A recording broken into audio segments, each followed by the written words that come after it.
Listo, pues ya comenzamos a grabar, comenzamos nuestra clase, Angie, pues bienvenida nuevamente a nuestra clase 5.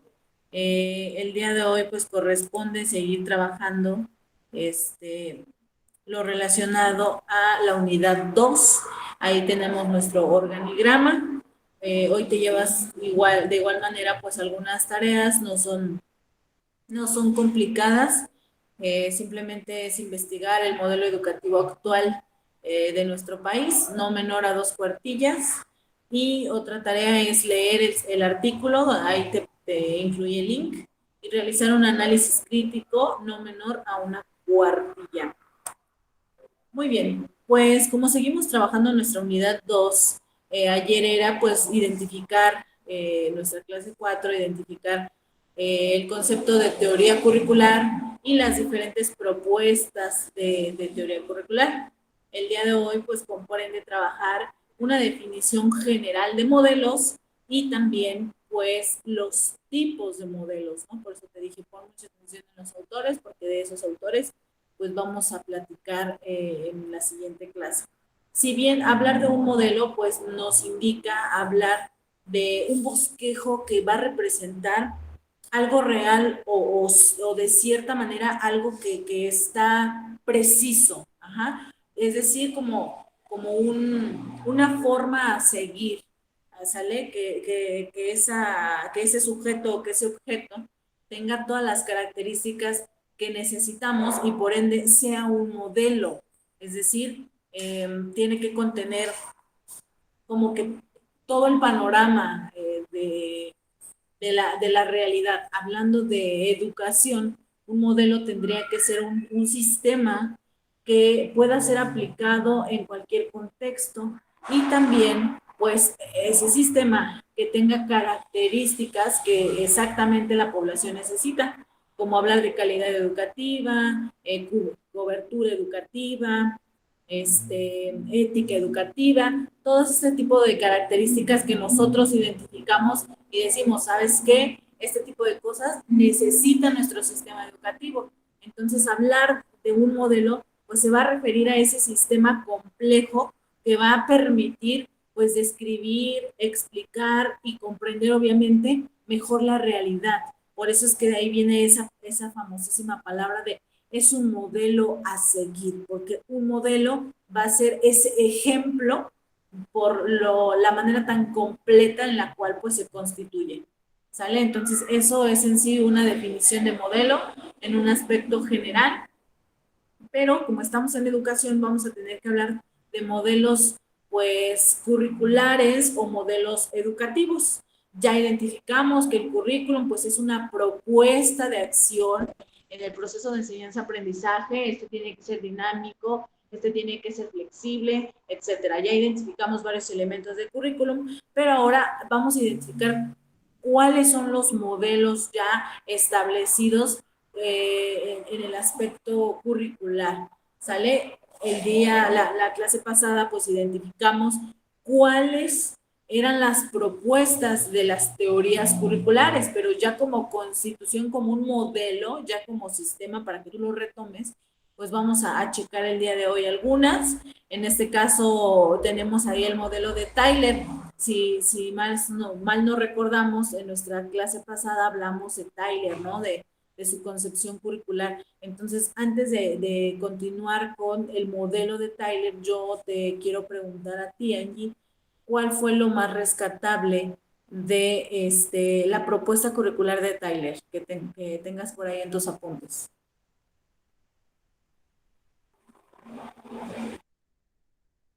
Perdón, no la alcanzo a escuchar. De tus apuntes del día de ayer, ¿cuál es lo que anotaste de Tyler? ¿Cuál era su propuesta curricular de él?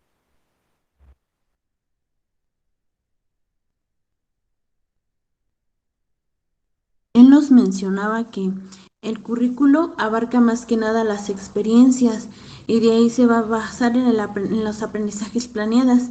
y van a ir dirigidas para la escuela para alcanzar sus metas educacionales. Es decir, que todas las actividades que tengamos deben de ser bien planeadas, bien estructuradas para posteriormente vayan dirigidas a los alumnos y después de ahí se llevaría a cabo la evaluación en ver que si se cumplieron los objetivos o ver si nuestra actividad fue la adecuada. Ok, muy bien, muy buen rescate de la propuesta curricular de Tyler. En este sentido, pues él dice que este método es un aspecto racional en el que nos va a permitir pues concientizar todo el proceso de enseñanza-aprendizaje. Además, nos lo va a permitir analizar y a su vez interpretar pues este sistema, ¿no? En cualquier institución educativa. Eso nos quiere decir que el modelo de Tyler pues es flexible, ¿no? En estas palabras de manera implícita. Las preguntas en las cuales se basa Tyler para este diseño curricular, pues aquí las tenemos, en el cual pues se cuestiona, ¿no? ¿Qué fines desea alcanzar la escuela? Porque como institución, pues recuerda que tenemos nuestra misión, visión y valores, ¿no? Aquello que somos y aquello que queremos lograr ser. En este sentido, pues es una de las preguntas que en el modelo de Tyler, pues hay que cuestionarse, ¿no? Ponerlo como principal actividad, esa pregunta. ¿Qué fines desea alcanzar la escuela? Nosotros como escuela, ¿cuáles son los fines? Vamos a plantear algo como un ejemplo, ¿no? Universidad de SEAT tiene como fin alcanzar una cobertura en todo el estado de Querétaro. A su vez, pues, tener egresados totalmente preparados en el área pues correspondiente, que sean competitivos para una sociedad y que sean funcionales, ¿sale? Supongamos que ese es el fin de la escuela. Nuestra otra pregunta para tener nuestro diseño curricular va a ser, ¿cuáles experiencias educativas ofrecen mayores posibilidades de alcanzar esos fines? Es decir, a ver, si yo quiero lograr constituirme como escuela en toda la región de Querétaro, ¿qué experiencias educativas tengo que pasar para lograr ese fin? A lo mejor, pues poner en el aspecto acá de escuela, pues implementar más publicidad, a lo mejor y apoyarme de mis alumnos y a ver, decirles, ¿saben qué? Ustedes me van a grabar un videoclip diciendo por qué estudiar aquí, cuáles son los beneficios y todo eso, ¿no? Entonces yo lo uso como difusión, y todas esas experiencias educativas pues me van a mí apoyar a que yo logre ese fin. Pero pues también tengo otro fin, que es que mis alumnos salgan totalmente preparados, con habilidades y competencias, y que sean funcionales, ¿no? En este sentido, las experiencias educativas que yo tengo que provocar en el alumnado, pues es a lo mejor tener docentes no solo preparados, sino amantes de la vocación, que les puedan transmitir eso a mis alumnos, que los hagan enamorarse de su carrera y que enamorarse de su escuela, ¿no? Entonces yo creo que esas experiencias educativas que voy a estar induciendo en mis alumnos tienen que ir de manera implícita, ¿no? ¿Saben qué? Vamos a realizar un convivio por este fin de año en el cual pues van a participar todas las carreras, va a ser una presentación de proyectos finales, el proyecto que esté mejor planteado, que se gane el primer lugar, va a ganar un descuento, etcétera. Entonces, esas actividades implícitas que nosotros como institución tenemos que generar son precisamente para provocar experiencias en ustedes y así pues lograr los fines que tanto como escuela tengo como para con mis alumnos. ¿Sale? Otra de las interrogantes que se hace este diseño curricular o este modelo es cómo se pueden organizar de manera eficaz esas experiencias, porque a lo mejor dicen, no, pues sabes que todos tenemos ideas que podemos implementar en diferentes fechas del año, ¿no? Todos. Pero, ¿cómo las puedo ir organizando o de manera escalonada para que vayamos paso por paso y mis alumnos pues, puedan a lo mejor vivenciar un poquito más esa cuestión? Y ahora pues estaríamos como preguntándonos qué tipo de currículum va a presentar mi alumno, va a ser el vivido, el oculto, qué tipo de currículum voy a estar aplicando. ¿Sale? Aquel que pudiéramos señalar en esta pregunta de cómo podemos organizar esas experiencias, tendría que ser el oculto, ¿no? Porque el oculto pues es aquel que mi alumno aprende sin querer queriendo, ¿no? Entonces yo quiero que en realidad esas experiencias educativas, tanto directamente con el campus o ya sea en el área laboral, ya conectando toda la parte teórica de su carrera y que en el campo laboral vayan a aplicarlas. Entonces esas provocaciones de experiencias educativas, pues ahí lo van a nutrir, ¿no? Entonces estaríamos hablando de un currículum oculto porque realmente yo solo fui induciendo esas actividades para que él solito llegara a lograr la famosa palabra que hablábamos el día de ayer, es lograr ser autodidacta, ¿no? Entonces, la última pregunta pues, que se hace, ese modelo de Tyler, pues es, ¿cómo podemos comprobar si han alcanzado los objetivos propuestos? Ahí estaríamos hablando de evaluación, ¿cierto? Porque todos los sistemas educativos a nivel mundial pues se evalúan. ¿Por qué? Porque la evaluación no es un problema, más bien la evaluación es un apoyo que a nosotros en el área educativa nos permite revisar dónde, en qué punto hubo algunas deficiencias y retomar esas deficiencias para pues disolver, dispersar dudas. Entonces la evaluación no es mala, la evaluación es buena siempre y cuando se le dé ese enfoque de mejora, ¿sale? Porque luego llegamos a confundir que la evaluación es para etiquetar al número uno y luego al número dos y luego al número tres y así sucesivamente. Esa manía que tenemos en ocasiones por clasificar, ¿verdad? Pero la evaluación no es eso, la evaluación es una propuesta de mejora en todo su esplendor, ¿sale? Por eso es que la evaluación pues debe estar involucrada desde el inicio de nuestro proyecto educativo, durante el proceso, después del proceso, y pues al hablar de evaluación nos implica que esta va a estar presente en todo momento. Si bien nosotros habláramos del modelo de Tyler como etapas, pues va a tener que ir en orden, pues en un orden, ¿no? Por eso estamos hablando de que es un modelo, porque ya tiene un sistema estructurado que a nosotros nos va a permitir precisamente ir rescatando, a ver, ¿en qué voy? ¿Qué me falta de esta primera etapa? Cómo puedo mejorarla, cómo puedo nutrir y pues causar mayor impacto. En la primera etapa, pues nos dice que es el estudio de los propios educandos como fuente de objetos educacionales. Un segundo punto en la primera etapa es modificar las formas de conducta humana, tanto el pensamiento y el sentimiento como la acción manifiesta. Entonces, aquí nos dice que en la primera etapa, para nosotros profesar este modelo de Tyler, nos dice que hay que estudiar a los alumnos, ¿sale? Y verlos como un objeto educativo, que ellos van a ser nuestro lienzo en blanco y nosotros vamos a realizar la obra sobre ellos. A eso se refiere, que hay que estudiarlos, porque hay que estudiar sus necesidades y también sus capacidades, ¿verdad? Porque también eso es importante.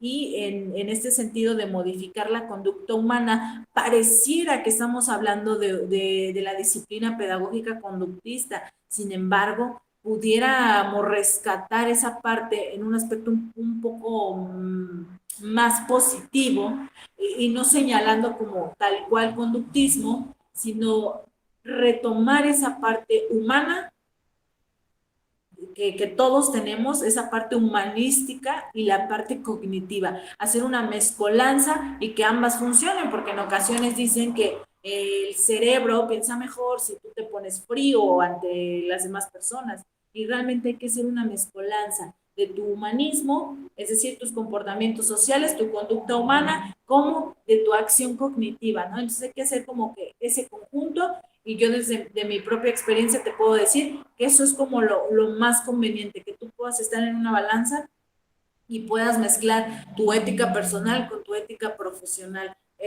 Enriquece demasiado eh, trabajar bajo esa línea. ¿Sale? Entonces, en la primera etapa, nosotros como institución, es decir, en algún momento a la licenciada Angie le van a pedir que haga un modelo curricular para una escuela. Entonces ella se va a tener, no sé, de todos los posibles modelos, elige tomar el modelo de Tyler y dice, pues primero, antes de diseñar mi currículum, necesito conocer la zona, a ver, dónde está la escuela y necesito saber quiénes van a ser mis alumnos, cuáles son sus edades, cuáles son a lo mejor su zona de vivienda, para así precisamente analizar cuáles van a ser sus exigencias y necesidades. Analizarlos, observarlos y ahora sí yo basarme en eso para empezar a diseñar el currículum educativo. Si mi propuesta desde un principio va a ser modificar conductas, porque a lo mejor no están en una zona muy, muy buena para ellos, están en situación de riesgo, entonces a lo mejor me voy a basar en modificar la conducta humana y pues a lo mejor llegar en el aspecto cognitivo con a lo mejor vivencias, ¿no? Vivencias más, pues valga la redundancia, más prácticas. En la segunda etapa, pues nosotros, licenciada Angie, tendríamos que identificar esa necesidad. Necesitamos nosotros como escuela hacer un estudio de la vida contemporánea de la escuela, es decir, en qué se está involucrando actualmente, si está activa, si está ahí pasiva en un rinconcito, o realmente la escuela se involucra con la sociedad, es parte, colabora, porque pese a que es una institución ya sea pública o privada, se encuentran en una zona específica, hablando de manera geográfica, y esta tiene que estar activa con esa población. ¿Sale? Entonces nosotros tenemos que ver esa actividad como necesaria, ¿ok? Al diseñar un currículum tenemos que decir, ¿saben qué? Pues la escuela se va a ubicar en tal lado, pero necesito que se involucre. ¿Por qué? Porque en la misma colonia está una asociación civil, a lo mejor, no sé, es para el cuidado de mascotas en situación de calle. Entonces, nosotros como escuela tenemos que rescatar ese contexto y decir, entonces a mis alumnos en algún momento voy a tener que mandarlos a hacer servicio social o bien realizar un proyecto, una campaña a nivel colonia y pues llevar cosas no sé, a donde tienen perdón, a los perritos y vamos a pintar y vamos a llevar croquetas, no sé, todo este tipo de implementaciones o bien el famosísimo trabajo bajo proyectos, el ABP, el aprendizaje basado en proyectos. Entonces, puede ser que nosotros en el enfoque educativo, pues ya lo veamos como una necesidad de que mi escuela en su tiempo, en su espacio, pueda involucrarse. Y también, pues, que el estudiante pueda aplicar esos conocimientos. Precisamente te pongo como un ejemplo, a lo mejor un poquito insignificante, ¿no? De que en la colonia hay un lugar que reserva, que cuida preserva, perdón, o cuida a los animalitos. Entonces, pudiéramos rescatar que ahí mis alumnos, pues, aprendan más a ser empáticos, a involucrarse en causas sociales. A lo mejor uno de tantos alumnos que fue se enamoró de esa asociación y lo que él quiere en adelante es colaborar a lo mejor ya de una manera diferente, no sé. Entonces, toda esta parte, pues es parte de la segunda etapa del modelo de Tyler. En la tercera etapa dice que tenemos que definir la intervención de especialistas como una fuente principal de trabajo, ¿sale? Es decir, que yo al realizar mi modelo curricular basado en este modelo, tengo que decir, ¿saben qué? Sí, ya vamos a diseñar, ya tenemos el diseño curricular de esa escuela, pero necesito en cada área a este personal, tú vas a hacer el organigrama, quién va a hacer qué actividad, cuánto personal necesitamos, prácticamente vas a hacer una carta descriptiva con los recursos humanos que necesitas, los recursos materiales, tiempo y obviamente también llevar un control de tiempo y espacio, ¿no? Hay que llevar una agenda de trabajo en este aspecto al momento de diseñar, porque tú vas a ser la encargada precisamente de levantar esa escuela.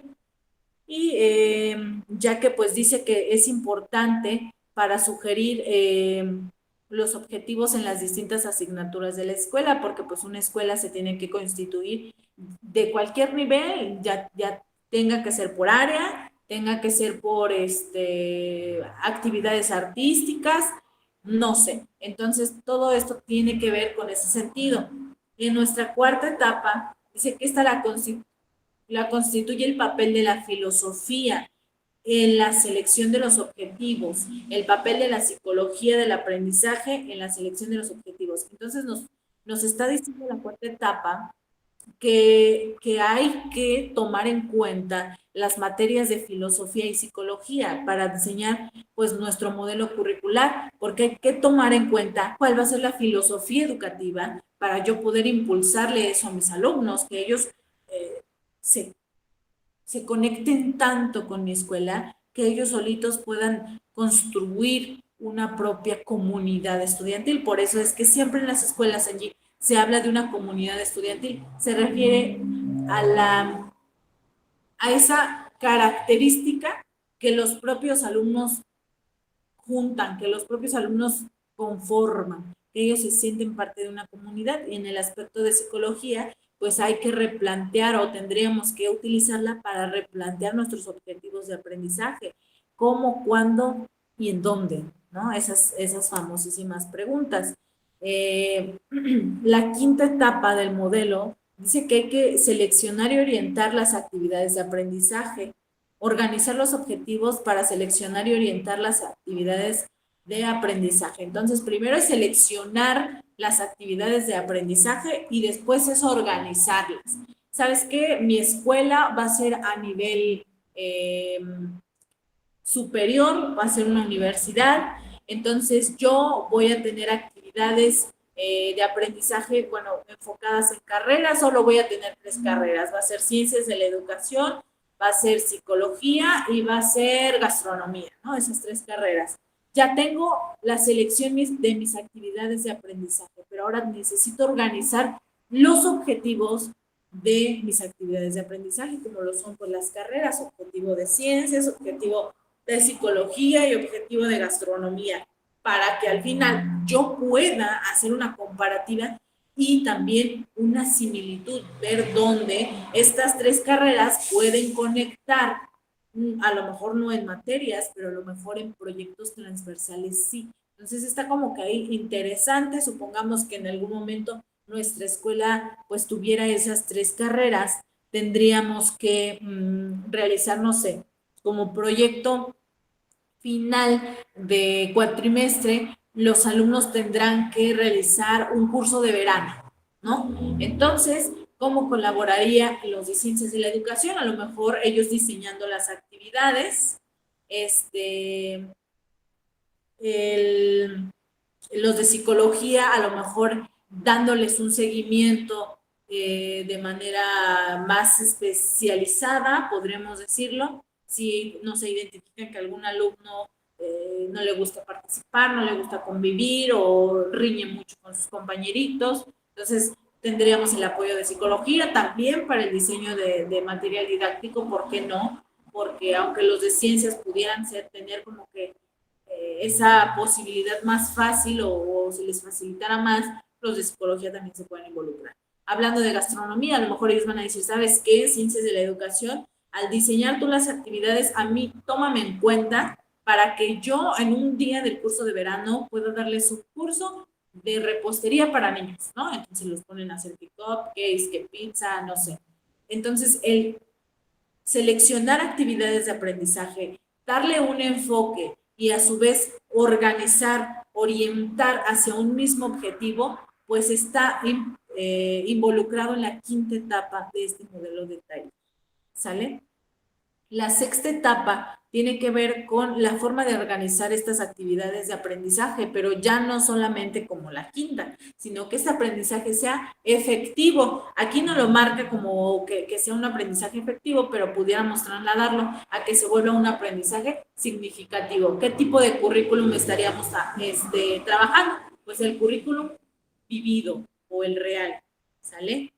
Aquel que logra vivenciar nuestro alumno, ese que se transforma en ser significativo para él. Y la última etapa, pues tiene que ver con el aspecto de evaluación.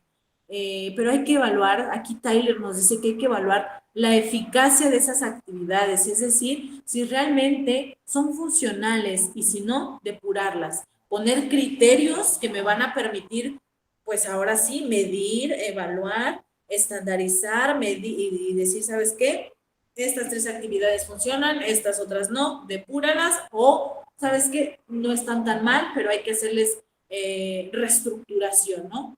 Reconstrucción. Entonces, pues hay que hacer una evaluación en qué punto se encontró la falla y pues hacer esa reestructura para lograr mis objetivos. Esa es la séptima etapa de Tyler, hacer una evaluación. Aquí nos da una definición de Tyler de la evaluación, en el cual dice que la evaluación tiene por objeto descubrir hasta qué punto las experiencias de aprendizaje, tal como se proyectaron, tal como se plantearon, producen realmente los resultados apetecidos o bien deseados. ¿Sale? Él dice que la evaluación sirve para eso. Quiero un comentario tuyo, Angie, referente a este concepto de evaluación. ¿Qué opinas de lo que dice Tyler de lo que es evaluar? Pues yo considero, estoy de acuerdo con lo que él menciona, porque él adopta el sistema constructivista, en donde también involucra lo que dice Piaget y Vygotsky y Ausbe de los aprendizajes significativos. A través de lo que él aprende, pues va a lograrlo interpretar a la sociedad, como usted lo mencionó anteriormente en los pasos a seguir, en donde, por ejemplo, si logró hacer una pizza, pues posteriormente él lo puede implementar en, por ejemplo, poniendo un puesto o así, y es como ya evaluaría él, en donde él ya alcanzó sus objetivos y ya pues más que nada él alcanzó sus habilidades y pues es verdad lo que él menciona, que pues es muy híbrido y pues no se olvida de la parte humanista en lo que dice Tyler. Ok, Angie, coincido bastante contigo, pero si nosotros nos ponemos pues ahora sí que identificar más a fondo eh, este modelo de Tyler, él ve a la evaluación como un pro, ajá, en el cual dice que podemos, pues ahora sí que identificar si logramos lo que nos planteamos. Si te das cuenta, Tyler no habla de estandarizar y clasificar con números, ¿no? Entonces, tenemos esa idea al hablar de números o al hablar de evaluación, referirnos a, ¿sabes qué? Sacaste 10, sacaste 9, clasificar. Pero Tyler, él dice, ni siquiera toca los números. Tyler dice que la evaluación es una posibilidad donde podemos identificar si se logró lo que me planteé. Punto. Eso es lo que él habla referente a la educación. Yo ahí como que veo que es lo que se lleva a cabo en los preescolares, ¿no? Porque pues no los, en sí, pues cuando salen, pues no les entregan una boleta en donde les ponen un numerito. Entonces, ¿qué pasa? Les entregan como una boleta cuando van a la primaria y pues ahí ellos les dicen si alcanzó sus objetivos o no y pues ya ahí le pone que el conteo del 1 al 10 si se logró o puede poner su nombre. Bueno, yo pienso que esto es lo que se implementa en los preescolares en donde no se les pone un número en sí, sino que identifican qué habilidades desarrollaron los niños. Así es, totalmente de acuerdo contigo. Si nos damos cuenta en el nivel preescolar, de cierta manera, pues tienen mucha como que esa preocupación, ¿no? De que los niños disfruten y aprendan y no tanto como de preocuparlos ya, es que necesitas sacar un 10 para pasar. Entonces, eso realmente solo está pasando en el nivel preescolar, pero ¿qué pasaría si aplicáramos ese mismo sistema en los niveles siguientes? No sé, pudiéramos hablar al aire, que a lo mejor fueran más funcionales, más efectivos, los alumnos, pues no sé, lograran más ese aprendizaje significativo si no los presionáramos con, pues, un número, ¿no? Una clasificación.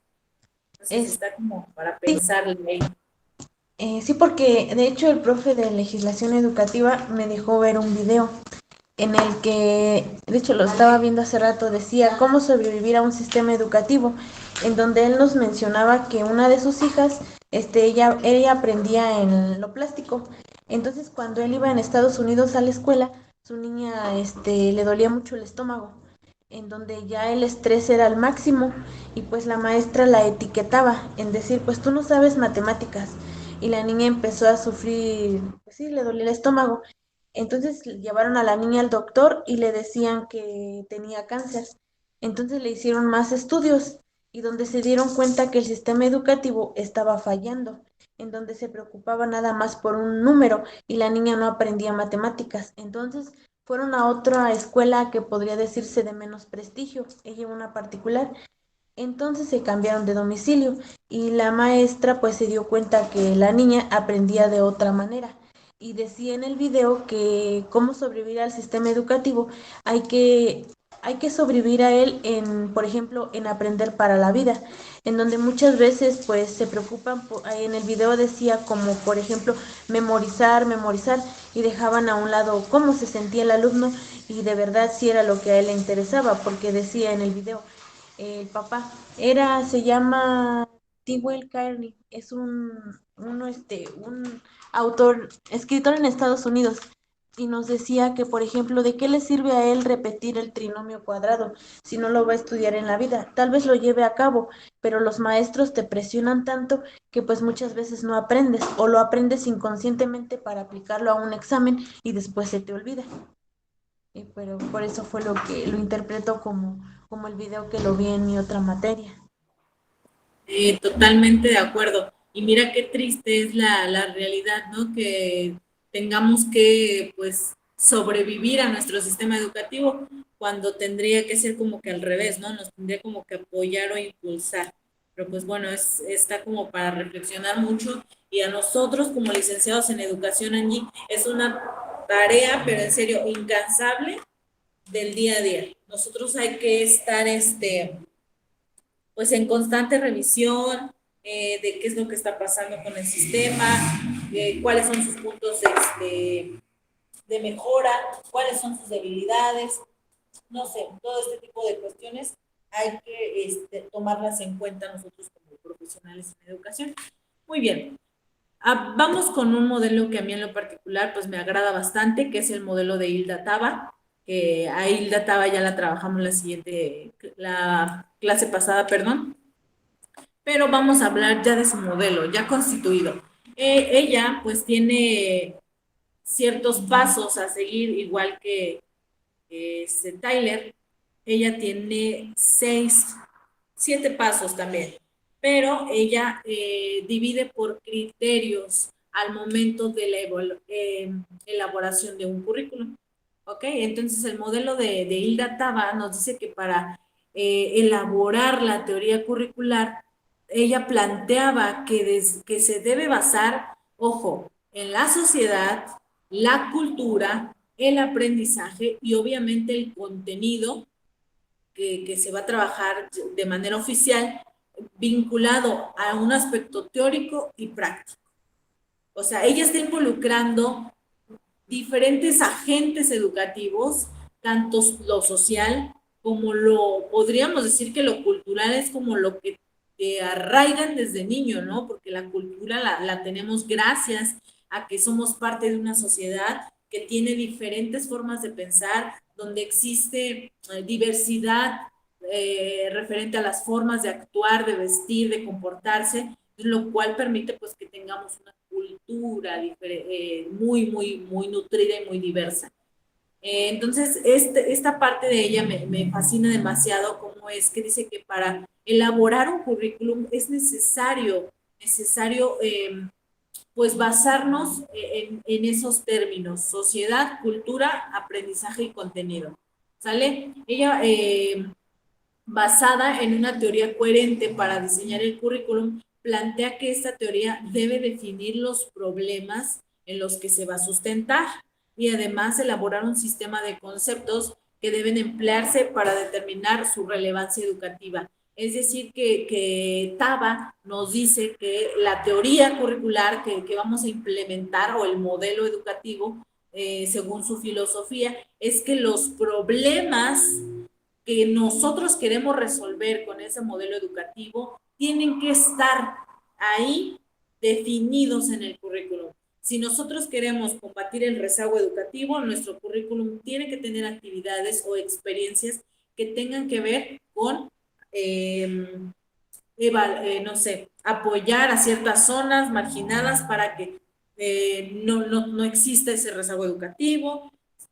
Perdón, si a lo mejor uno de los problemas en los cuales a los cuales, perdón, nos enfrentamos es a lo mejor a las pocas posibilidades de financiar la educación, pudiera ser que nuestro modelo educativo tenga de cierta manera costos accesibles gracias a que tenemos inversionistas en empresas y que al final de la escuela esos alumnos van a poder ir a esas empresas a solicitar trabajo. No sé, es un ejemplo si habláramos de educación superior, ¿no? Entonces, ella dice que para elaborar su currículum bajo su filosofía hay que tomar 3 criterios. El primer criterio es investigar cuáles son las demandas y los requisitos. Voy a acercarle a ver si lo puedes observar mejor. Aquí nos dice investigar cuáles son las demandas y los requisitos de la cultura y de la sociedad, tanto para el presente como para el futuro. ¿Qué es lo que, bueno, si lo ejemplificamos ahorita con el movimiento que hubo, ¿no? De pandemia. Nosotros, como ya lo habíamos platicado en algún momento, que no estábamos preparados para un cambio tan drástico en la educación. Entonces, ¿qué era lo que nos faltó en ese momento? Que nosotros como sistema educativo nos hubiéramos puesto a investigar cuáles podrían ser las exigencias de una sociedad y de nuestra propia cultura, porque actualmente la exigencia de la sociedad pudiera ser, pues, este problema de salud que hubo, ¿no? Que fue pandemia. Entonces, no es como que vamos a predecir lo que va a pasar en el futuro, pero pudiéramos anticipar pues no sé, bajo hipótesis, ¿no? Posibles, así como lo hacen los investigadores y científicos que no sabes qué es que tal día va a haber un huracán, tal día va a haber lluvias, así en el aspecto educativo. Tenemos que estar implicados en la investigación al 100%. ¿Sale? Porque tenemos que precisamente identificar cuáles son las demandas de una sociedad, cuáles son esas exigencias y cuáles son también las exigencias culturales. ¿Por qué? Porque la cultura es cambiante. Eso que te digan, no, es que la cultura nunca cambia, no. La cultura es cambiante porque conforme van pasando las generaciones, estas generaciones las modifican o las retroalimentan o simplemente implementan más actividades que se hacen parte de una cultura. ¿Sale? Entonces, es como revisar qué está pasando en el presente y qué puede llegar a pasar en el futuro. Y eso es investigación meramente. Hablando de un segundo criterio para utilizar este modelo de Hilda Taba, es que dice que hay que contar con la información sobre el aprendizaje y la naturaleza del estudiantado. Es decir, de qué manera aprenden mis alumnos, de qué manera aprenden y cómo puedo yo generar experiencias educativas que permitan precisamente pues lograr los aprendizajes esperados. Y un tercer criterio dice que se va a referir a la naturaleza del conocimiento y las características específicas, así como las contribuciones que te va a dar cada materia, de manera única, en la que se van a generar, no sé, habilidades de filosofía, habilidades de matemáticas, ¿no? Lo que tú me comentabas en el video, tú pudiste identificar que la niña no es que no supiera, sino que aprendía de una manera diferente. Entonces, a ella lo que se le tuvo que hacer en ese momento es que todo el conocimiento que queríamos nosotros como sistema que ella aprendiera, ejemplo, matemáticas, ¿no? Nosotros teníamos que enfocar todas las disciplinas para un mismo fin, que ella aprendiera, ¿no? Entonces se le estaba dando como que a lo mejor mucha importancia para las matemáticas, pero puede ser que ella era, no sé, una excelente en artes, entonces tendríamos que hacer esa mezcla de no hacer menos una materia que otra, o sea, tenemos que ir a la par, porque todas las materias son importantes, porque cada una de ellas, precisamente, cada una de estas disciplinas va a derivar un conocimiento, y es único. ¿sale? Si habláramos un poquito de psicología, pudiéramos hablar de las famosísimas inteligencias múltiples, ¿no? En el cual dice, no es que no tengas esa inteligencia, simplemente es que no la tienes a lo mejor más desarrollada que la de tus compañeros, ¿no? Entonces, está como muy completo para mi punto de vista. El de Hilda Taba es el que a mí en lo personal me agrada más, donde ella dice que hay que tomar en cuenta eso. ¿Algún comentario, Angie?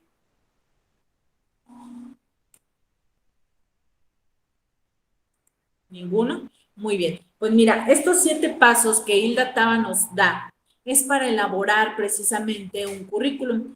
Pudiéramos utilizar estos pasos para nuestra bitácora, ¿no? Para ir como marcando en qué punto del diseño curricular, pues vamos, ¿no? El primer paso dice que hay que diagnosticar las necesidades, tanto de nuestros alumnos, tanto de la sociedad y de su cultura. El segundo paso es formular objetivos claros, tanto objetivos generales como objetivos específicos. Por ley, hablando de metodología de la investigación, si hablamos de un método, de un objetivo general, perdón, tendremos que hablar obligatoriamente de 3 específicos, ¿ok? En el tercer paso dice que hay que seleccionar el contenido, es decir, qué es lo que quiero que mis alumnos aprendan. El cuarto paso, organizar este contenido, es decir, a lo mejor por sesiones, por unidades, no sé. El quinto paso es seleccionar las actividades de aprendizaje o bien las experiencias de aprendizaje. ¿Sale? Si vamos a hablar de conteo, ¿qué experiencia puedo pues utilizar para que mis alumnos logren el objetivo del conteo?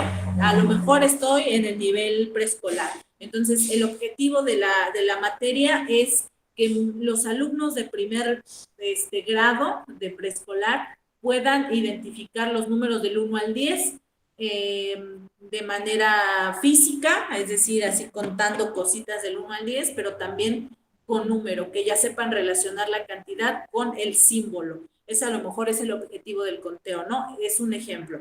Entonces, en el quinto paso, que yo tengo que seleccionar las actividades de aprendizaje, pues tengo que desprender ahí mi gama de actividades y decir, ¿sabes qué? Los frijolitos, las taparroscas, no sé, todas las actividades posibles, hay que seleccionarlas para, pues, el logro de los objetivos.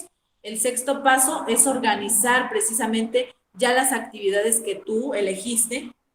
Sigo con el mismo ejemplo, tú estás dando clase a nivel preescolar, vas a trabajar el conteo, entonces, pues no sé, seleccionaste utilizar taparroscas y las semillitas, ¿no? Así, como para que ellos vayan poniendo ahí en una taparrosca un frijolito, en el otro dos, y así sucesivamente hasta llegar al 10.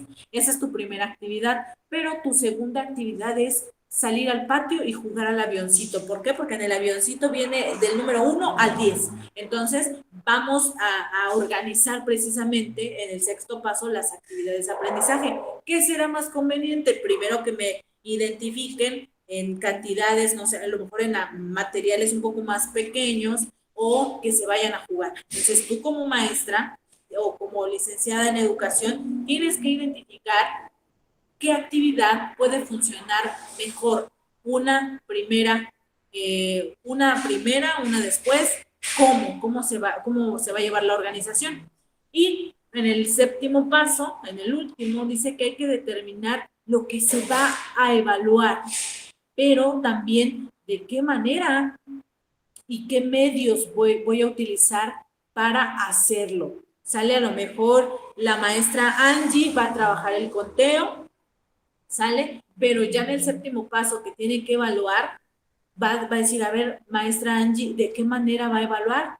Ah, pues yo voy a evaluar que mis niños puedan contar del 1 al 10 de corrido, pero también voy a evaluar el proceso en el cual ellos fueron creciendo a lo largo de esa actividad, ¿no? De que ellos puedan ir contando sin trabarse, sin regresarse, sin, no sé, sin apoyo, ¿no? Y entonces tú ahí en tu bitácora vas registrando que el día de hoy Fanny, ella contó del 1 al 5 sin regresarse y sin apoyo. No, que Fernando hoy logró contar del 1 al 8 sin apoyo y sin regresarse. No sé, todas esas esos aspectos que tú vas registrando en tu bitácora van a ser parte de tu evaluación. ¿Por qué? Porque al final de cuentas, pues va a ser un medio en el cual pues tú estás evaluando. ¿Sale? Entonces, Hilda Taba es muy sencilla de entender. Está interesante esta propuesta. Dime algún comentario de Taba. ¿Qué te parece Taba, Angie? Pues estaba de acuerdo con Tyler, pero ahora me gustó más Taba. Porque, bueno, yo lo veo de esta manera. Bueno, en los criterios para identificar, creo que, bueno, es que mi hermano estudiaba antes en el COVAC, ahorita ya salió. Creo que el COVAC le queda chico al modelo que tiene Taba. ¿Por qué? Porque, por ejemplo, cuando suscitó lo de pandemia, pues varios se dieron de baja. ¿Por qué? Porque no tenían el acceso al internet, a una computadora. Entonces, ¿qué hizo cuando cambiaron al siguiente grupo? Entonces en el COVAC les daban unos cuadernillos. Los cuadernillos los pedían ahí para los que no podían conectarse. De hecho, uno de mis primos pues no tenía el acceso a internet y pues él trabajaba cuadernillos. Entonces ahí solamente se quedaron en el primer paso, porque de la otra manera pues no vieron si sus aprendizajes eran los adecuados. ¿Y qué pasó con el tercero? En el tercero se quedaron, por ejemplo, al evaluar, pues muchos entregaron el cuadernillo, pero de ahí pues era un copiadero porque le decía, pues me falta esta página, tengo que contestarla, me la pasas. O simplemente ya no entregaban nada. Y pues ahí también cayó en lo que los alumnos les faltó compromiso. Y por ejemplo, en los pasos a seguir, pues creo que lleva una metodología adecuada, porque tanto se preocupa como las necesidades de los alumnos, ve los contenidos y ve la evaluación como las habilidades que ellos tienen. Y por ejemplo, que dice que determina cómo evaluar y la manera de medios. Como usted mencionaba, si el conteo es a través de fichas, a través de un número, pues ya ahí yo quiero pensar que cada docente es el encargado de ver cómo vas a evaluar a tus alumnos y ver si está cumpliendo los aprendizajes esperados que pues tú marcaste en tu planeación. Y pues yo la veo muy completa y pues también creo yo que los pasos a seguir son necesarios para llevar a cabo lo que tú vas a planear, cómo vas a organizar y qué actividades vas a desarrollar, porque es muy importante lo que usted mencionaba en que el número hay que llevarlo primero en pequeñas cantidades y después afuera, porque es verdad como usted menciona que el número hay que verlo, por ejemplo, por fichas y después salir a jugar e interpretarlo. Y pues también es un conocimiento oculto, como ayer veíamos. Después de lo que aprendiste en clase, pues ya lo llevas a cabo al campo y pues es muy completo lo que menciona Taba. Así es, Angie. Muy bien, pues mira, como todo, el día de hoy no vamos a terminar de ver los modelos porque todavía nos falta algo. Vamos a dejar hasta aquí la presentación para pasar a nuestra actividad de clase, que es nuestro pequeño debate. Ahorita estoy checando con la Lic Janet para que se pueda conectar y nos pueda apoyar como mediadora, ¿sale? Nada más dame un momentito, voy a dejarte de presentar lo que está ahí en pantalla. Y ahorita regreso, nada más dame chance de revisar para que ella se pueda conectar, ¿sale? Sí,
Hola, Lick. Muchas gracias por conectarse.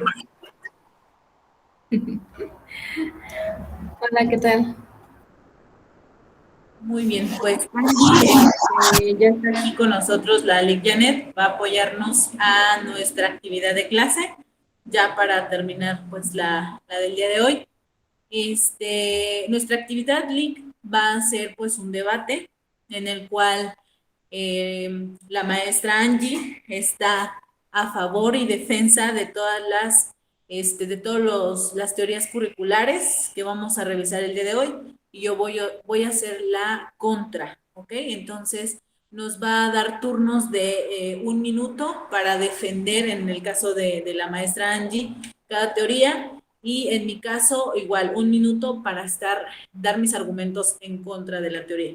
Entonces, usted nos da el inicio. En cuanto se determine el minuto a la maestra Angie, la para. Yo voy a tener mi micrófono apagado. Y de igual forma, vamos como uno y uno. Primero es la defensa y después la en contra. Al final, usted va haciendo anotaciones, a lo mejor de si nos excedimos con nuestros argumentos. En mi caso, como yo voy a hacer el en contra, pues no me tengo que exceder con algunos comentarios, pues, de ofensa, ¿no? Entonces, para que usted vaya haciendo el registro y logremos la actividad de manera satisfactoria.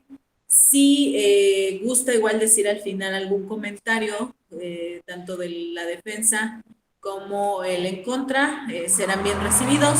En un debate no hay un ganador, simplemente se exponen los diferentes puntos de vista, y eso sería todo. Entonces, en cuanto usted ponga su temporizador, perdón, nos indica ya para iniciar. En este caso, iniciaría la maestra Angie.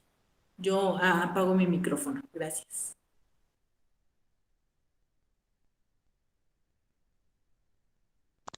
Bueno, pues yo les voy a hablar sobre a favor del método tradicional. Más que nada, el método tradicional nos trae beneficios a nosotros en saber cómo comportarnos. En el video que yo observé era donde, por ejemplo, a los niños los educan los monjes, en donde ellos ya saben lo que tienen que hacer. Al sonar el silbido saben que deben de organizarse. Y más que nada, pues hace a los niños y a los estudiantes a hacer un poco más lo que tienen que hacer, y esto nos ayuda a cómo comportarnos.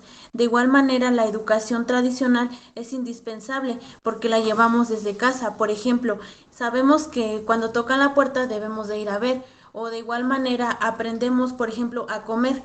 Es un método de enseñanza tradicional que vamos aprendiendo y nos beneficia a todos, tanto en el ámbito pedagógico como en un aprendizaje significativo o de oficio. Por eso pues yo estoy en contra y más a favor, perdón. Y en el aprendizaje tradicional incorporamos lo que es la imaginación, la creatividad, y no nos limita. Tiempo, Angie.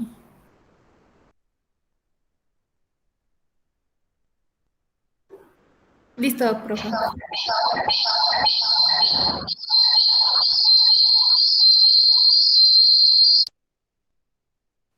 Perdón.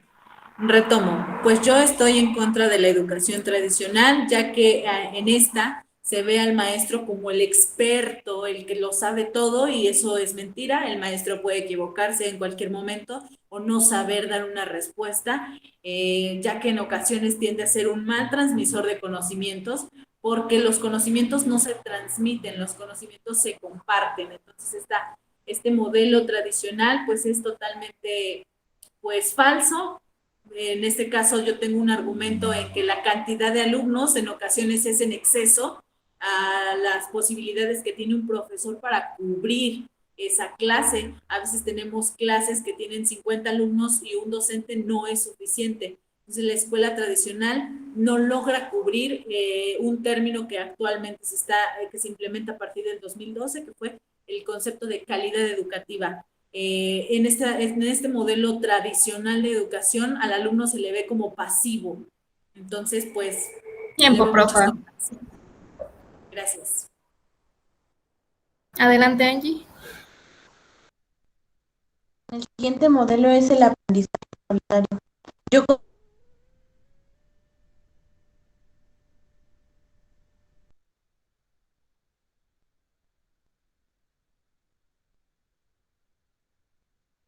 aprenden a hacer pizza y posteriormente ellos lo la venden. Y en este aprendizaje se ve vinculado el trabajo en campo. Por ejemplo, cuando lo vemos en el bachillerato, de igual manera que salen que a dar sus prácticas, por ejemplo, que recoger basura, pues ellos ya examinaron un aprendizaje previo, por ejemplo, ellos ya saben cómo combatirlo. Y pues yo estoy de acuerdo con este aprendizaje porque más que nada hace un cóctel de los aprendizajes y se comparten lo que en los aprendizajes ya obtenidos. Y pues el aprendizaje pues se comparte y además lo lleva a lo social. Por ejemplo, en organizar, por ejemplo, una kermés, sabemos lo que lleva, por Tiempo, ejemplo, Angie. otras materias incorporar lo que era gastronomía, lo que veíamos en las clases. Y pues este aprendizaje pues es convivir lo que sabes y compartir lo que sabes y enriquecerte en el conocimiento. Esto es lo que nos dice el aprendizaje solidario.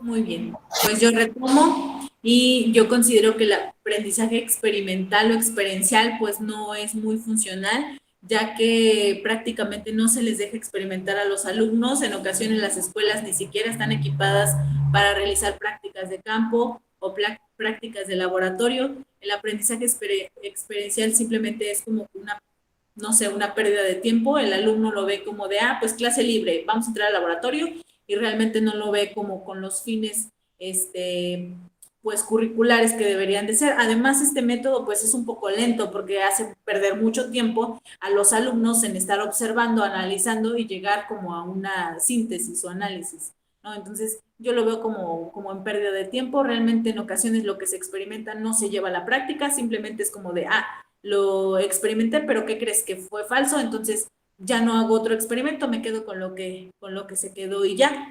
Además, actualmente los alumnos no saben trabajar en equipo y el aprendizaje experiencial tiene esa característica, debe trabajarse en equipo. Tiempo, profe. Gracias. El siguiente aprendizaje es el neurolingüístico. Yo considero que este aprendizaje engloba en lo que yo estoy de acuerdo con los anteriores, porque más que nada, él implementa lo emocional y lo mental y nos narra como que los alumnos aprenden de tres maneras, como era el auditivo, el kinestésico y y el auditivo, el kinestésico y el visual. Y más que nada este aprendizaje nos dice cómo los aprendizajes previos que tenemos sabemos cómo comportarnos. Por ejemplo, los alumnos al, al llevar a cabo, por ejemplo, resolver un problema, ellos ya saben cómo interpretarlo, en donde incorporamos también lo mental y incorporamos también las sensaciones de cómo nos sentimos. Y de igual manera, por ejemplo, era al describir al ser humano. Sabemos que el ser humano posee características en donde él sabe que, por ejemplo, si tiene frío, por ejemplo, sabe que debe de taparse. Entonces son los Tiempo, conocimientos Angie. que tenemos. Muy bien, pues yo retomo realmente la educación conductista o bien neurolingüística es un poquito pues mezclada con la tradicional. Entonces, realmente hay muy poca interacción entre el profesor y los alumnos. Se preocupa más porque estos puedan ser controlados, puedan decir sí a todo. Entonces, la educación conductista, para mi punto de vista, prepara empleados y pues no empresarios. Entonces actualmente pues eso es un impacto muy fuerte en la sociedad porque el alumno está acostumbrado pues solamente a cambiar conductas cuando recibe órdenes y no se vuelve autodidacta, no logra la metacognición, tiene un énfasis muy corto, no logra motivarse porque necesita métodos para que le digan qué hacer. La educación conductista es modificar todo tu panorama y no te permite la divergencia, cuando la educación pues es una gama de divergencias nutridas y enriquecedoras. Tiempo, profe. Gracias.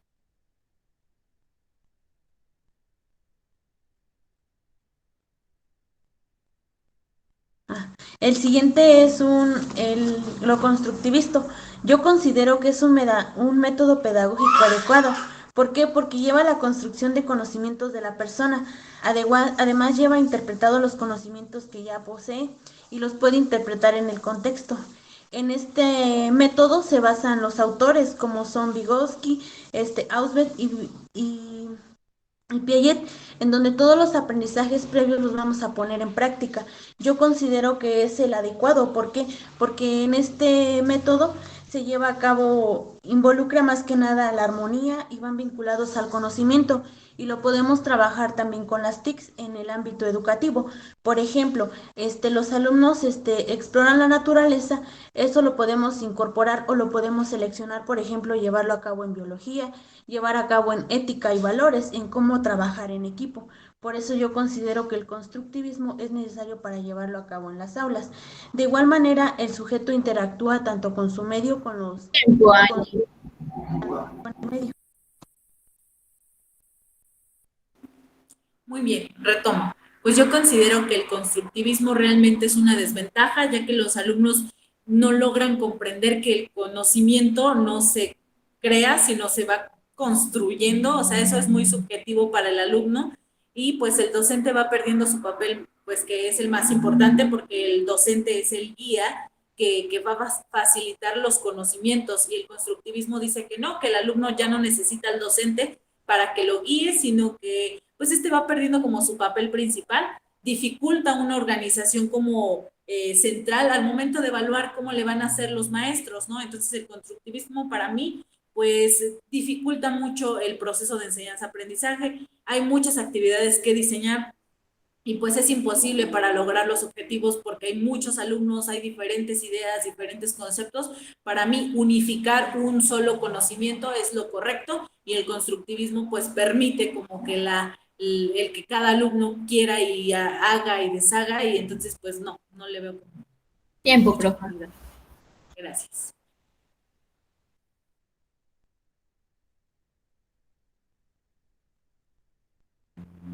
Muy bien, pues ahora Angie, sería cuestión de que vengas acá con nosotros porque no te veo. Este, y que la LIC nos diga algún comentario general. A lo mejor, pues nosotros nos fuimos directamente a la yugular aquí con las teorías y pues va a ser un poquito complicado que ella nos apoye en decir, pues tú estuviste bien, tú estuviste mal, pero más bien, o sea, como que ella nos dé un comentario general de nuestra actividad, Angie. Y pues vamos a escucharla. Al final, pues yo también voy a decirte algo referente a nuestro debate, algo que quiera agregarle o nada. Bueno, pues yo creo que a Angie a lo mejor le faltó prepararse un poquito más en los dos últimos rounds, por así decirlo. En los primeros la vi muy preparada, pero ya en los últimos tres sí le faltó así como un poquito más ese refuerzo, pues, de haber estudiado un poquito o haber complementado lo que decía la profe. Muy bien, Lili, muchísimas gracias. Pues mira, Angie, ¿qué crees? Que para mí fue bien complicado estar en contra de estos modelos, ¿eh? Porque, sabes que a mí me fascina el constructivismo y no encontraba muchos argumentos para decir que estaba mal el constructivismo. Entonces, pues sí, fue complicado. ¿Cómo te sentiste, Angie, con esta actividad? Pues me sentí bien porque pues ya lo habíamos llevado anteriormente y pues traté de ser lo más, ejemplificar lo que menos, o sea, lo más destacado de la teoría. Y pues para qué decía más cosas y pues con una sola palabra basta englobar todo. Así es. Pues muy bien, Angie. Creo que a pesar de que pues solamente el debate iba a ser entre nosotras dos, pues yo identifico que fue una actividad provechosa. Hubiera sido interesante, obviamente, tener más compañeros que pudieran dar sus puntos de vista, pero pues estuvo interesante nuestra actividad. Espero que también esto nos sirva como para despejarnos, ¿no? Ya de tanta teoría y ya para cerrar nuestra clase del día de hoy, Angie, ya que ayer no pudimos realizarla, ¿cómo llegas y cómo te vas, Angie? Y llego como como preocupada por los autores que íbamos a ver, los que ya habíamos visto, porque me había revuelto. ¿Y cómo me voy? Me voy que, pues, por ejemplo, ya tengo en sí cómo es el significado de currículum, de Taba, de Tyler y de otros autores. Entonces ya me voy como un poco más completa sobre lo que ellos nos dicen. Y la actividad que hoy la vi tenía como lo que ya había visto de las teorías como por ejemplo con un signo de interrogación que no me acordaba cuál era tal teoría. Entonces retomé lo que ya había visto y me voy como con las ideas más claras y pues muy contenta porque pues la clase se retroalimenta y pues no la hace tan tediosa y de igual manera pues es participativa. Y pues me voy contenta y con nuevos aprendizajes. Muy bien, Angie, pues me agrada bastante que te sientas de esa manera. Por el día de hoy sería todo. Tu tarea ya está en el material, pero no estaba actualizado, así que te lo voy a volver a reenviar para que puedas revisar cuáles son tus tareas. Tus tareas que ya me enviaste al correo, ya le di acuse de recibido, ya las voy a calificar a detalle, entonces ya estaré como que regresándote la retroalimentación. Pues te agradezco mucho, Angie, la disposición. Por el día de hoy sería todo de mi parte. Te deseo una linda tarde y cuídate mucho. Tengo una duda, muchas gracias. La tarea es bueno, hacer el apunte de la naranja mecánica, los tipos de currículum me parece, y Y la tarea de hoy, que la tarea de hoy es leer un artículo, ahí viene el link, ajá, leer el artículo y realizar un análisis crítico no menor a una cuartilla. Y vas a tener que investigar el modelo educativo actual de nuestro país. sí. ¿Sale? Ese es menor a 2 cuartillas. La lectura que me mandó estuvo interesante de cómo se llevó a cabo la palabra clase y educación también hablaba y de currículum. Estuvo interesante la lectura. Okay. O sea, ¿la lectura ya la hiciste o la de la primera, del PDF que te había mandado? La primera, El ¿verdad? primero del PDF, ajá, estuvo muy interesante la Ok. lectura. Ajá. Perfecto. Muy bien, Angie. Me da gusto que te haya gustado la lectura. Espero que en adelante de nuestras siguientes clases yo pueda enviarte como más actividades así, como que tengas que leer, tengas que hacer apuntes, no sé, este tipo de cosas te van a nutrir demasiado. Mira, ya te voy a dejar porque el Oscar te mandó el link y te comentaba que iniciaba en 4 minutos, entonces ya me robé varios minutos de su clase, me parece. Sale, te dejo, te agradezco mucho y que tengas linda tarde. Gracias igualmente, que esté bien. Hasta luego. Muchas gracias.